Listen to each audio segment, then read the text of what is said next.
रात के गहरे सन्नाटे में पहाड़ों के बीच बसा एक छोटा सा गांव, जहां एक स्कूल हुआ करता था। इस स्कूल के बारे में कहते हैं कि वहां एक चुड़ैल की आत्मा भटकती है। गांव वाले उस स्कूल के पास जाने से डरते थे, खासकर रात के वक्त। परंतु ये कहानी एक ऐसे लड़के की है जो डर को चुनौती देकर उस स्कूल की सच्चाई जानने गया। कहानी की शुरुआत होती है रहस्यमयी स्कूल और एक जिज्ञासु छात्र अंशुल से। अंशुल एक 17 वर्षीय छात्र, गांव का सबसे होशियार लड़का था। वो विज्ञान में गहरी रुचि रखता था और किसी भी कहानी या घटना के पीछे का कारण जानने के लिए उत्सुक रहता था। जब उसने स्कूल की चुड़ैल की कहानियां सुनी तो वो उन पर विश्वास नहीं कर पाया। उसने ठान लिया कि वो खुद जाकर इस राज से पर्दा उठाएगा। गांव के बुजुर्गों का कहना था कि 30 साल पहले स्कूल में एक अध्यापिका मिस निशा की मौत हो गई थी। उनकी मौत के बाद स्कूल में अजीब घटनाएं होने लगी। बच्चों ने कक्षाओं में खिड़कियों पर किसी की परछाई देखी, दरवाजे अपने आप बंद होते और अजीब सी आवाजें सुनाई देती। कुछ ही समय में स्कूल को बंद कर दिया गया। अंशुल ने अपने 2 दोस्तों करण और रवि को अपने साथ चलने के लिए मनाया। तीनों ने तय किया कि वे रात के 12 बजे स्कूल जाएंगे। अंशुल ने अपने साथ एक टॉर्च, कैमरा और कुछ नमक और लौंग रख लिया, क्योंकि गांव वालों का कहना था कि ये चीजें बुरी आत्माओं से बचाव करती है। जब वे स्कूल पहुंचे तो वहां एक अजीब सी ठंडक महसूस हुई। गेट जंग से ढका था और एक हल्की सी चरमराहट की आवाज के साथ खुला। तीनों अंदर गए। कक्षाओं में धूल जमी हुई थी। दीवारों पर पुराने पोस्टर अब फट चुके थे। जैसे ही वे स्कूल के मुख्य हॉल में पहुंचे, उन्हें किसी के चलने की आवाज सुनाई दी। करण ने कांपती आवाज में कहा, शायद हमें लौट जाना चाहिए, ये जगह अच्छी नहीं लग रही। अंशुल ने उसे समझाया, डरने की कोई बात नहीं, ये सब मन का वहम है।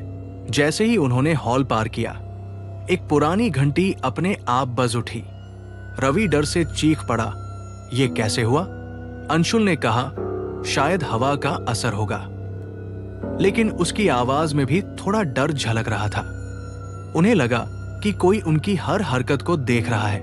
तभी अचानक दरवाजा अपने आप बंद हो गया। तीनों सोचने लगे कुछ तो हो रहा है उनके साथ। कुछ समय के बाद खोजबीन के दौरान अंशुल को प्रधानाध्यापक के कमरे में एक पुरानी डायरी मिली। वो डायरी मिस निशा की थी। डायरी पढ़कर उन्हें पता चला कि निशा को स्कूल के एक चपरासी रघु ने जलाकर मार दिया था। रघु, जो हमेशा से निशा के प्रति बुरी नीयत रखता था, एक रात उसे अकेला पाकर स्कूल में बंद कर देता है और आग लगा देता है। डायरी के आखिरी पन्ने पर लिखा था, जिस दिन मेरे दर्द को समझने वाला कोई आएगा, मैं उसे अपना सच दिखाऊंगी।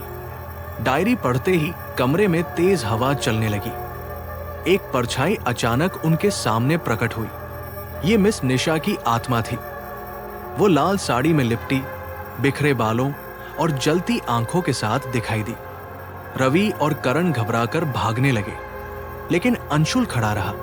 उसने कांपते हुए कहा, मैं आपकी मदद करने आया हूं, कृपया हमें मत डराइए। आत्मा ने कहा, मुझे न्याय चाहिए। जब तक मेरे कातिल का सच दुनिया के सामने नहीं आएगा, मैं चैन से नहीं रह सकती। अंशुल ने अपनी जिज्ञासा और साहस दिखाते हुए आत्मा से पूछा, आप हमें बताएं कि हम आपकी मदद कैसे कर सकते हैं। निशा की आत्मा ने एक जगह की ओर इशारा किया जहां स्कूल का पुराना रिकॉर्ड रूम था। अगले दिन अंशुल ने सबूतों को गांव के लोगों के सामने पेश किया। रघु, जो अब बूढ़ा हो चुका था, ने अपने अपराध कबूल कर लिए। गांव के मंदिर में एक विशेष पूजा कराई गई और निशा की आत्मा की शांति के लिए प्रार्थना की गई।